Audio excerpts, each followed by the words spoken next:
আজকের ব্লগটি সকাল থেকে স্টার্ট করলাম। সকালে ঘুম থেকে উঠে আমি নাস্তা রেডি করলাম। এর মাঝখানে আমার যা মিথিলা আমাদের জন্য কেক পাঠিয়ে দিয়েছে। কেকটা খুবই মজা ছিল, অনেক সফট ছিল।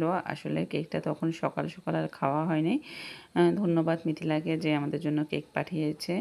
যাই হোক, বাচ্চারা অনেক খুশি হয়েছে। কেক দেখলে তো বাচ্চারা এমনিতে খুশি হয়ে যায়। আজকে যেহেতু বাপের বাড়িতে যাব আর সেটা খাওয়া হয়নি, আর আপনাদের ভাইয়া তো যাবে না। ওকে অনেক বললাম, সে যাবে না, তার নাকি কাজ আছে। আর সেজন্য আমি ওর জন্য মাছ রান্না করে যাব, আর তেমন কিছু রান্না করব না। আগে সবজি আছে, ওটা দিয়ে সে খেয়ে ফেলবে। এরপরে কিন্তু তাড়াহুড়া করে রেডি হয়ে বের হয়ে গেলাম। রাস্তাটা এতটা ফাঁকা ছিল, আসলে শুক্রবার দিনটা রাস্তাটা অনেক ফাঁকা থাকে আর এতটা সুন্দর লাগে, পুরো রাস্তা যেন কোনো জ্যাম নেই। যাই হোক, অবশেষে বাসায় এসে পৌঁছালাম। আসলে আমার শ্বশুরবাড়ি থেকে বাপের বাড়ি একদম কাছে। যাই হোক, দুপুরে কিন্তু অনেক রান্নাবান্না করা হয়েছিল, মাছও ছিল। আমি কিন্তু মাছ খাইনি, আমি বিরিয়ানিটা দেখে মনে হচ্ছে অনেক মজা হবে। আসলে অনেক মজা হয়েছে, আলহামদুলিল্লাহ। পেট ভরে বিরিয়ানিটা খেলাম। খেতে খেতে প্রায় অলমোস্ট 2:30-3টা বেজে গেল, যেহেতু লেট করে গেলাম সেজন্য একটু লেট হয়ে গেল। এরপরে কিন্তু বিকেলের থেকে আমাদের কেক বানানোর প্রিপারেশন চলছে। যেহেতু আমরা চলে আসব সন্ধ্যায় চা নাস্তা পর্ব শেষ করে তারপরে চলে আসব। যেহেতু আপনাদের ভাইয়া যাবে না, সেজন্য আমাকে বাচ্চাদেরকে নিয়ে একা হাতে আসতে হবে।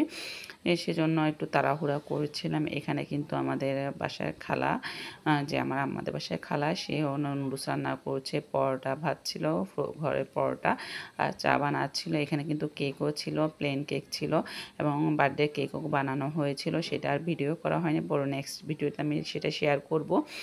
এরপর আমার ছেলে নানাকে বলল, নানা আমি চিকেন পরোটা খাবো। তো নানা যেভাবে সে কাজ, নানা তো নাতিনদের জন্য পাগল থাকে, তাই না? তো নানা আমাকে এটা যাওয়ার সময় টাকা দিল, আমি যেন নেমে ওদের জন্য চিকেন পরোটা এগুলো নেই। যেহেতু আমার ছেলে খেতে পছন্দ করে আর আমাকে অনেক জোর করেছিল রাত্রে খাবার দাবার খেয়ে যেতে।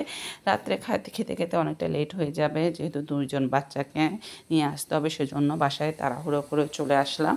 বাসায় এসে নামাজ শেষ করে এরপরে যে আমার জন্য কেক পাঠিয়েছে সেটা এখন খেয়ে নিলাম। কেকটা খুবই সফট ছিল, এটা আসলে ফ্রিজে রেখে দিয়েছিলাম।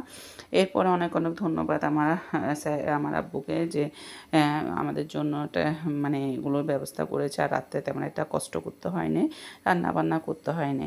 রান্নাবান্না ছাড়াই খুব সহজে নাস্তাটা নিয়ে নিলাম। আমাদের বাসার পাশে, এত দূর না। যাই হোক, এটা খেয়ে আর রাত্রে তেমন আর কিছু খাওয়া হয়নি।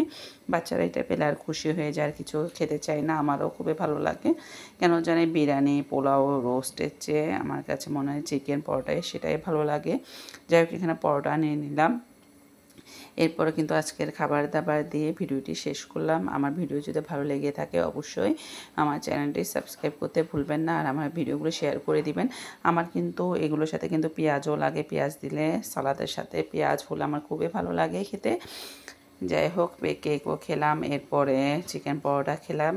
অসংখ্য ধন্যবাদ সবাইকে যারা এত এত ভালোবাসা দিচ্ছেন। সবাই আমার পেজে চোখ রাখবেন, ভালোবাসা দিয়ে পাশে থাকবেন। আজকের মতো এখানেই বিদায়। আসসালামু আলাইকুম।